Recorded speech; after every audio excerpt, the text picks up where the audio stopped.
बिस्मिल्लाहिर्रहमानिर्रहीम। तालिबात, आज हम शक व सबाक़ के हवाले से और पैराग्राफ की तशरीह के हवाले से पढ़ेंगे।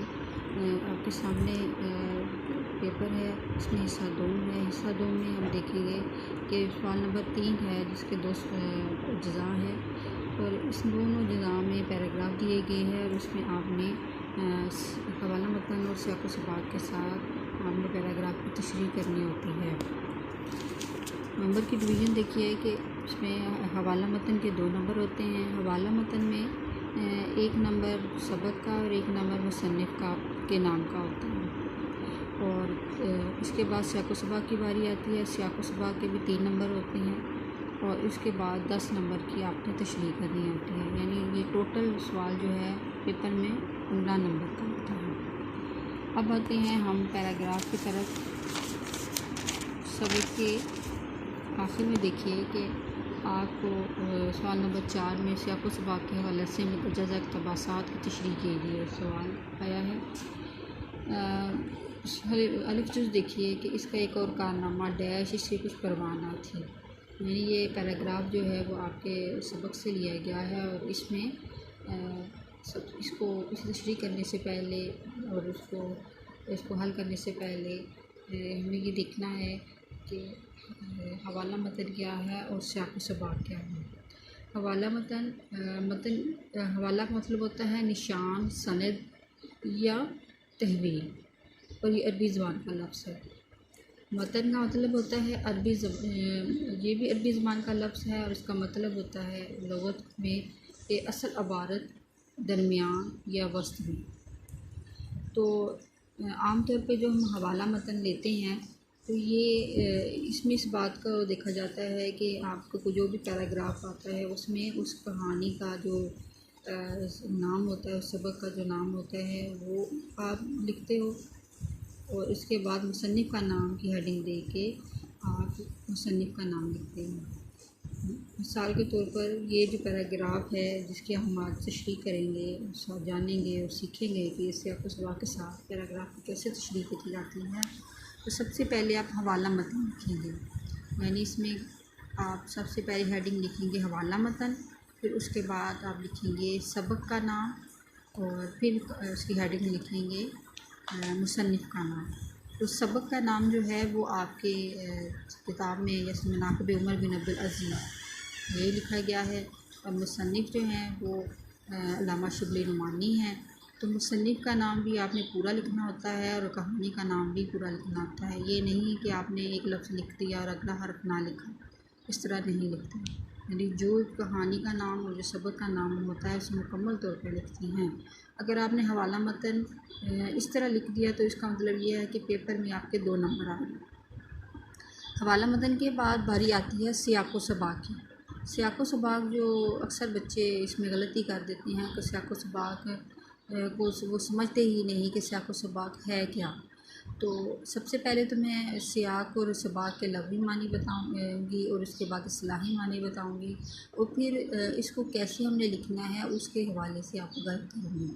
सियाक़ का मतलब होता है ये सियाक़ जो है असल में ये भी अरबी ज़बान का लफ्ज़ है जिसके लफ़ज़ी मानी है रब्त मज़मून, हिसाब किताब, गिनती करना, ये किसी तर्ज़ या तरीके पर चलना। और सियाक़ में यानी एक रब्त होता है, एक तसलसल होता है, इसको सियाक़ कहा जाता है। सबाक़ भी अरबी ज़बान का लफ्ज़ है और जदीद उर्दू लुग़त में सफ़ा 446 में जो मुक़तदरा कौमी ज़बान वालों ने लिखी, उन्होंने सबाक़ को की तारीफ़ या लुग़वी मानी इस तरह दिए कि दौड़ में आगे आने वाला या दौड़ में बढ़ने वाला या हिसाब में महारत वगैरह हासिल करने वाला। तो सियाक़ व सबाक़ का मतलब ये है जो हम आसानी से इसका मतलब समझ सकते हैं वो यही है कि बात या अबारत का अगला या पिछला हिस्सा, यानी ऐसी इस तरह बात करना कि जिससे पूरी की पूरी बात हमारी समझ में आ जाए। यानी कलाम में एक रब्त आ जाए, एक तसलसल आ जाए, कलाम में जो है एक तरतीब से तो कलाम या मज़मून चले। तो लिहाजा तालिबात इम्तिहान में सियाक़ व सबाक़ के साथ तशरीह का ये मतलब होता है कि दी गई इबारत को तशरीह दी गई इबारत की तशरीह इस तरह की जाए कि पहले और बाद की इबारत के साथ इसको मरबूत किया जाए, यानी एक किस्म का रब्त हो, एक तसलसल हो। ये नहीं है कि जो पैराग्राफ है वो आखिर से लिया गया है और आप जो हैं वो पूरे का पूरा ऊपर वाला खुलासा लिख दें। सियाक़ सबाक़ में इस तरह भी नहीं लिखते, यानी खुलासे लिखने से कतई तौर पर परहेज़ किया जाता है। और इसमें चंद यानी 3 लाइनों में आप सियाक़ सबाक़ में पूरी जो मज़मून होता है या पूरा सबक होता है उसको मुख्तसर बयान करते हैं। ये अगर पैराग्राफ अगर दरमियान से आ गया है, दरमियान से लिया गया है, तो आपने उसका पहले वाला और उससे बाद में आने वाले जो जितने भी वाक़यात होते हैं उस सबक को लिखना होता है। और इसमें तमाम जो गैर ज़रूरी बातें होती हैं उसको लिखने से हम परहेज़ करते हैं और अहम बातों को तरफ तवज्जो दिलाते हैं।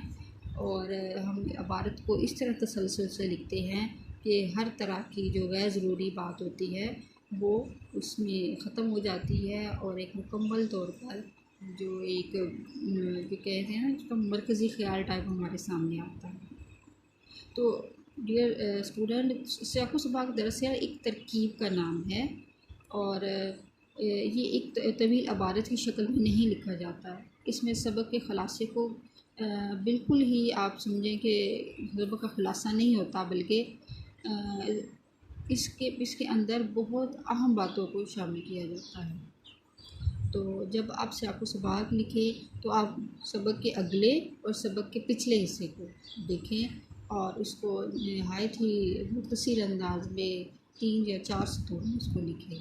लेकिन आखिर में जब आप सियाक़ सबाक़ लिख चुके हों तो इसके आखिर में सिर्फ़ एक सतर का इज़ाफ़ा इस तरह किया जाता है कि ज़ेर तशरीह इबारत से पहले मुसन्निफ़ लिखते हैं या ज़ेर तशरीह इबारत में मुसन्निफ़ बताते हैं। इस तरीके से अगर लिखा जाए तो सियाक़ सबाक़ बहुत बेहतर होता है। सियाक़ सबाक़ इसके 3 नंबर होते हैं। आपने हवाला मतन भी लिख लिया, आपने सियाक़ सबाक़ भी लिख लिया, तो आपने इस सवाल के 5 नंबरों को कर लिया। इसके बाद आप आते हैं तशरीह की तरफ। जब आप तशरीह करते हो तो आप पैराग्राफ को 2 और 3 दफ़ा पढ़ते हो और उस पैराग्राफ को अच्छी तरह पढ़ने के बाद आपने पैराग्राफ की तशरीह करनी होती है। अब तशरीह क्या है? तशरीह भी अरबी ज़बान का लफ्ज़ है जिसके लग़वी मानी है खोल कर बयान करना, वज़ाहत करना, यानी हर चीज़ को आपने नहायत ही तफसील के साथ और उसके अहम हिस्से को नहायत ही मुफस्सल अंदाज में बयान करना होता है।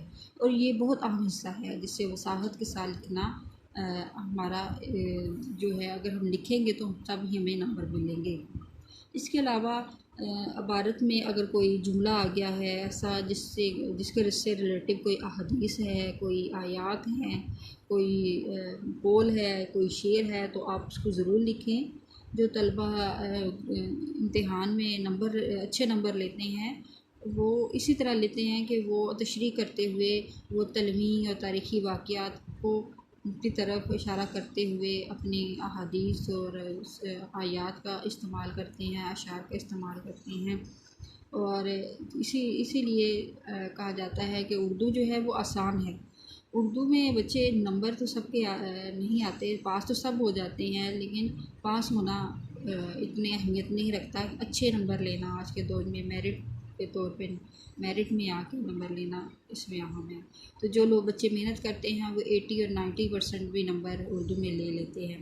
तो जो बच्चे तशरीह करने में मेहनत करते हैं, तशरीह करते हुए वो मुख्तलिफ़ किस्म के वो आयातों को, अहादीसों को फ़ॉलो करते हैं और अच्छी और ख़ूबसूरत अंदाज में और ख़ूबसूरत लिखाई में लिखते हैं, वही बच्चे तशरीह करने में अच्छे नंबर मिल जाते हैं। तो तशरीह के 10 नंबर होते हैं और तशरीह को नहायत ही खूबसूरत और साफ़ लिखाई में लिखना चाहिए और किसी किस्म की कटिंग और जो होती है ओवर राइटिंग उससे परहेज़ करें और मार्कर का इस्तेमाल करें और अच्छा खूबसूरत लिखने में की कोशिश करें, अच्छी तहरीर लिखें, तो इससे आपके नंबर भी अच्छे आएंगे और पेपर चेकर के ऊपर आपका इम्प्रेशन भी अच्छा पड़ेगा।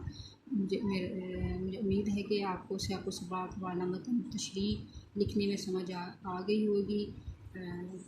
नेक्स्ट चैप्टर में हम तशरीह करेंगे पैराग्राफ की। ठीक है स्टूडेंट, आज के लिए इतना ही था। अल्लाह हाफ़िज़।